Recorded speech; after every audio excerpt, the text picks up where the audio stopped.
Séverine, dans le cadre d'une recherche, voulue ou subie, il faut démarrer. Alors quels sont les conseils pour démarrer sa recherche? Alors, premier conseil, très important, ne pas se précipiter. C'est-à-dire que c'est vrai que la personne a très envie d'agir, elle se trouve dans une situation où elle est un peu au dépourvu, mais ce serait une erreur de se lancer tout de suite et d'aller griller potentiellement des contacts très utiles, précieux. De plus, c'est important d'être dans une bonne dynamique, d'être dans un bon état d'esprit, positif et constructif. Donc il est important vraiment de ne pas se précipiter, il y a d'autres choses à faire au préalable. D'accord. Alors peut-être qu'il faut s'organiser tout simplement, puisqu'on n'a plus la même vie. D'un point de vue logistique, quels sont les conseils? Alors d'un point de vue logistique, il y a différentes choses. D'abord sur l'aspect financier, c'est important de faire ce qu'il faut. Donc est-ce qu'on va s'inscrire aux ACDIC? Est-ce qu'on peut renégocier ses mensualités au niveau des impôts? Est-ce qu'on a une assurance chômage dans le cas par exemple d'un emprunt immobilier? Donc c'est bien de poser ces éléments-là pour vraiment s'en libérer.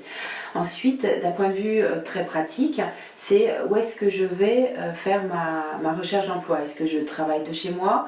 Est-ce que je décide d'être plutôt dans un environnement un peu dynamique de travail? Donc je vais ailleurs, je peux trouver un bureau dans une entreprise, au sein d'une pépinière, enfin voilà, trouver un endroit où il y aura de la vie.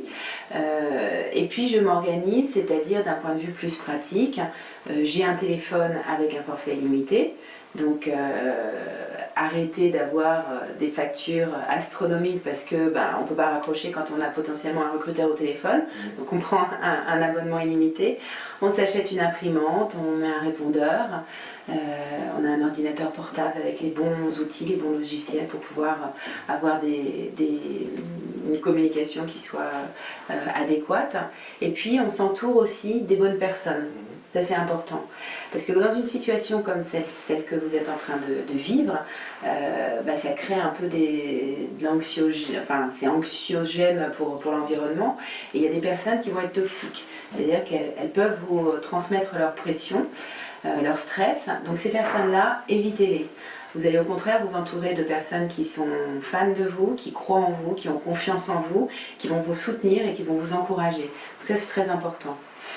Et puis, l'état d'esprit, lui, il sera nécessaire pour être dans une bonne dynamique. Et cet état d'esprit-là va passer par un processus de deuil qui sera de toute façon existant, que la situation soit voulue ou qu'elle soit subie. Si elle est subie, le processus de deuil est encore plus important. Mais c'est vraiment une étape nécessaire. Il faut cheminer, il faut poser les choses, il faut comprendre ce qui s'est passé. Il faut comprendre ce que ça affecte chez soi, pourquoi ça nous touche, qu'est-ce qu'on en fait, où est-ce que ça va nous toucher, qu'est-ce qu'on en fait pour l'avenir, comment on va éviter et comment on va se reconstruire pour l'avenir. Il y a souvent une estime de soi qui a été écorchée, donc il est important de la reconstruire. Et ce processus de deuil va nous aider à cheminer et au moins ne pas enterrer la situation, mais digérer cette situation pour se tourner vers l'avenir.